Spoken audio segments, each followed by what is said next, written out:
Efek rumah kaca dihasilkan dari gas rumah kaca. Untuk beberapa kondisi, efek rumah kaca mungkin menguntungkan, tetapi lebih banyak dampak merugikannya. Gas rumah kaca atau GRK dapat terbentuk secara alami maupun karena aktivitas manusia.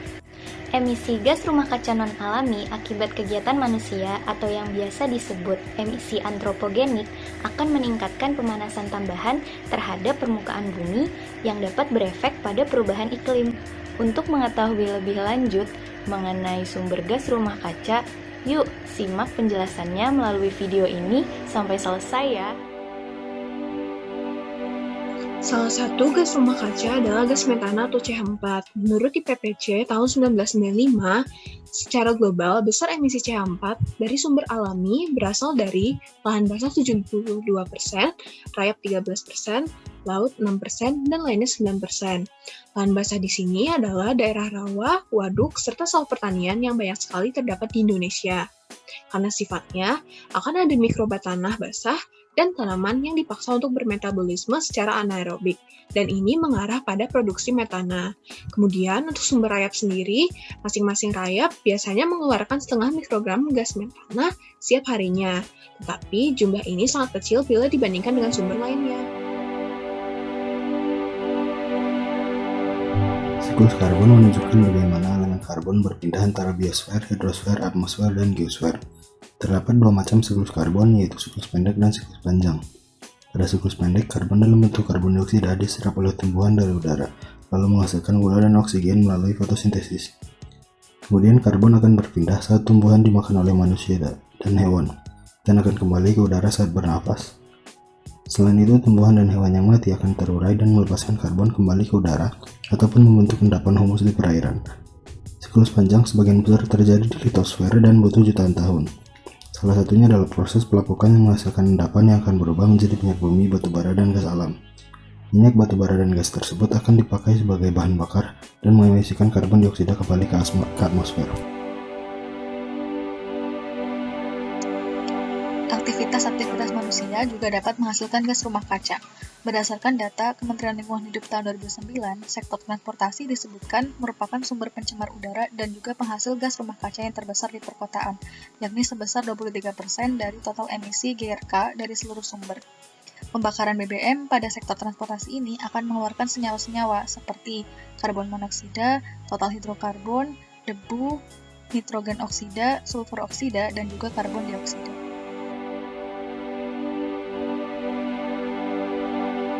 Aktivitas sehari-hari manusia lainnya yang menggunakan energi listrik sebenarnya merupakan sumber emisi gas rumah kaca sekunder. Hal ini karena produksi energi listrik utama dunia sekarang ini masih menggunakan bahan bakar fosil yang memiliki faktor emisi gas karbon dioksida yang sangat tinggi, yang bisa dikuantifikasi dalam satuan massa CO2 per kWh listrik.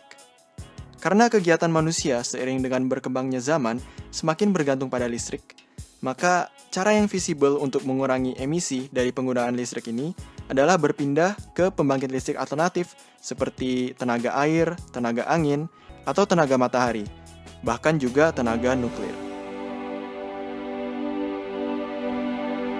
Sumber pencemaran udara dan gas rumah kaca atau GRK masif selanjutnya berasal dari industri, terutama dari industri bahan bakar fosil.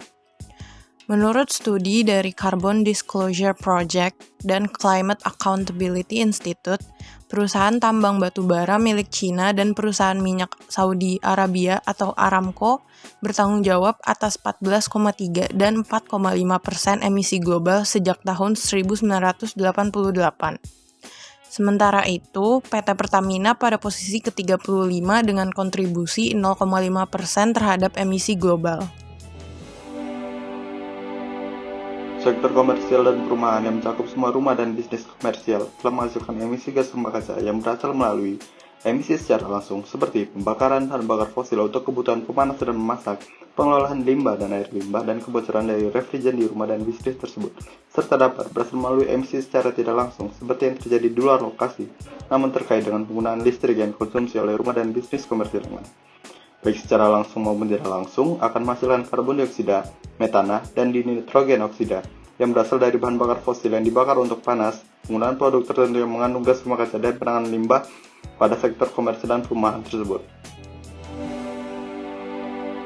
Pertanian menyumbangkan emisi gas rumah kaca sekitar 14% pada skala global dan 7% pada skala nasional.